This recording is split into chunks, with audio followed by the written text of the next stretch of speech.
नमस्कार भक्तों, आज मैं आपको सुनाने जा रही हूँ लड्डू गोपाल ने सेठ के अहंकार को तोड़ने के लिए कैसे भरी हार की कीमत। एक गांव में मनोहर जी का परिवार रहता था। उनके दो बेटे थे। मनोहर जी सुनार थे। वो सुनार सोने और चांदी, हीरे जवाहरात बनाने और बेचने का काम करते थे।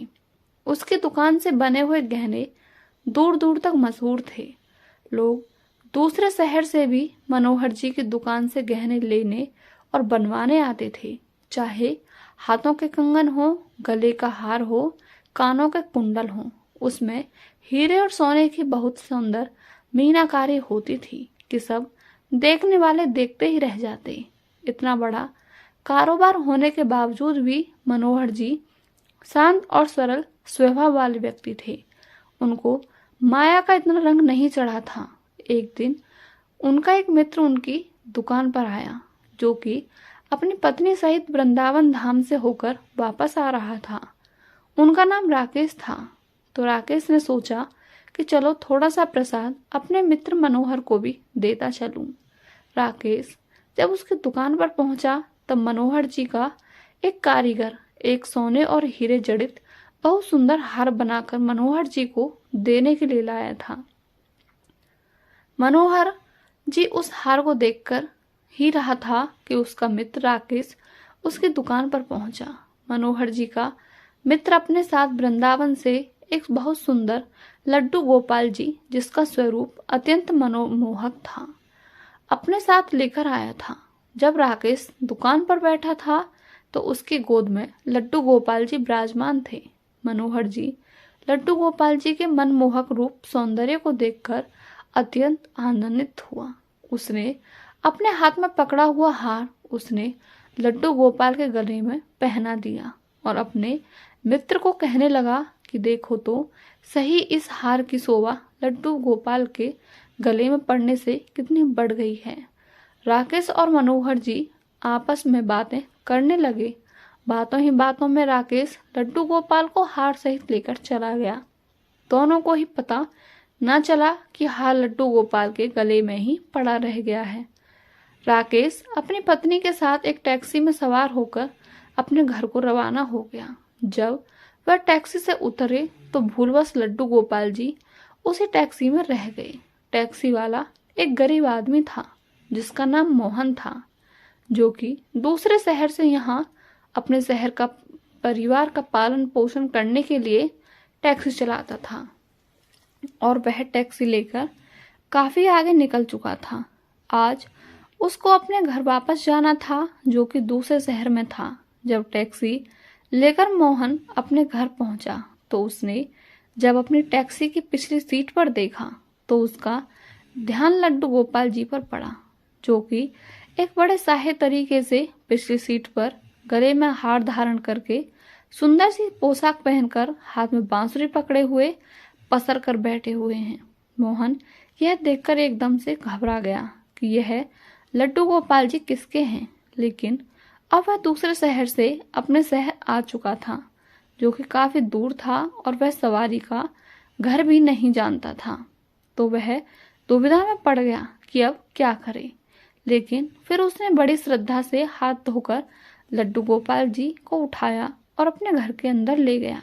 जैसे ही उसने घर के अंदर प्रवेश किया, उसकी पत्नी ने उसके हाथ में पकड़े लड्डू गोपाल जी को जब देखा तो इतनी सुंदर स्वरूप वाले लड्डू गोपाल जी को देखकर उसकी पत्नी ने झट से लड्डू गोपाल जी को अपने पति के हाथों से ले लिया।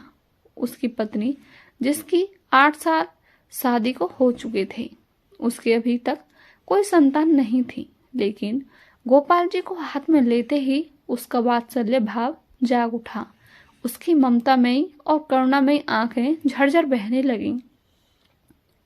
ममता बस और वात्सल्य भाव के कारण ठाकुर जी की गोद में उठाते ही उसको ऐसा लगा उसने किसी अपने बच्चे को गोद में उठाया है।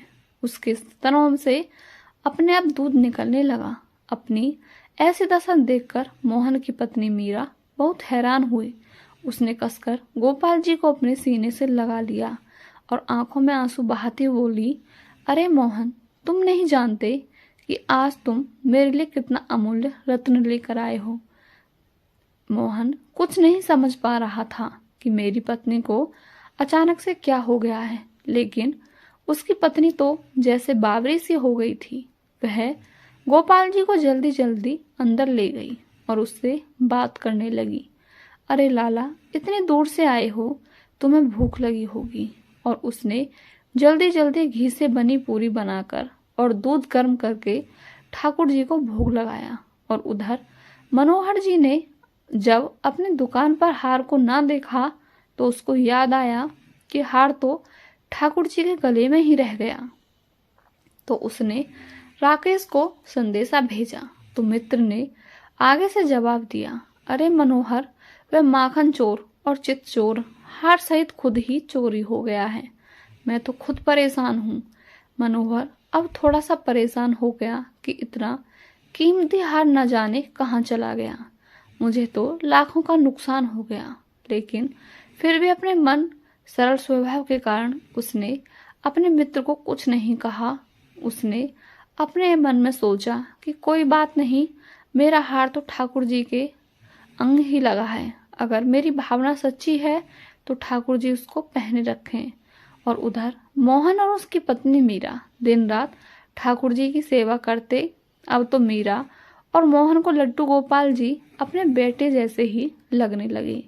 लड्डू गोपाल जी की कृपा से अब मीरा के घर एक बहुत ही सुंदर बेटी ने जन्म लिया।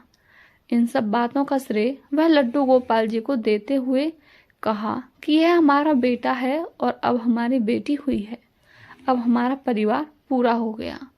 मीरा लड्डू गोपाल जी को इतना स्नेह करती थी कि रात को उठ उठ कर देखने जाती थी कि लड्डू गोपाल जी को कोई कष्ट तो नहीं है। ऐसे ही एक दिन मनोहर जी व्यापार के सिलसिले से दूसरे शहर में आना पड़ा जहां पर मोहन रहता था। लेकिन दुर्भाग्यवश जब वो इस शहर में पहुंचा तो अचानक से इतनी बारिश शुरू हो रही थी, मनोहर जी को जहां पहुंचना था वहां पहुंच ना सके। और तब वहां मोहन अपनी टैक्सी लेकर आ गया और उसने परेशान मनोहर जी से बोला, ये बैग तो आपका ही है। जब मनोहर ने उसको खोलकर देखा तो उसमें बहुत सारे पैसे थे। मनोहर एकदम हक्का बक्का रह गया कि यह तो इतने पैसे हैं जितने की उस हार की कीमत है। उसकी आंखों में आंसू आ गए। जब तक मैंने निश्चल भाव से ठाकुर जी को वह हार धारण करवाया हुआ था तब तक उन्होंने पहने रखा। मैंने उनको पैसे का सुनाया तो उन्होंने मेरा अभिमान तोड़ने के लिए पैसे मुझे दे दिए हैं। वह ठाकुर जी से क्षमा मांगने लगा, लेकिन अब हो भी क्या सकता था। इसलिए हमारे अंदर ऐसे भाव होने चाहिए कि उसमें अहंकार ना होकर विनम्रता होनी चाहिए। और ठाकुर जी जैसा चाहते हैं वैसा ही होता है। हम तो निमित्त मात्र हैं। कौन ठाकुर जी को वृंदावन से लाया, किसके घर आकर वह विराजमान हुए, यह सब ठाकुर जी की लीला है। जिसके घर रहना है, जिसके घर सेवा लेनी है, यह सभी जानते हैं। हम लोग तो निमित्त मात्र हैं। बस हमारे भाव शुद्ध होने चाहिए। ठाकुर जी तो बड़े बड़े पकवान नहीं खाते, बल्कि भाव से खिलाई छोटी से छोटी चीज को भी ग्रहण कर लेते हैं। आपको यह वीडियो कैसी लगी हमें कमेंट करके अवश्य बताएं। और यदि आप हमारे चैनल पर नए हैं तो चैनल को सब्सक्राइब अवश्य कर लें।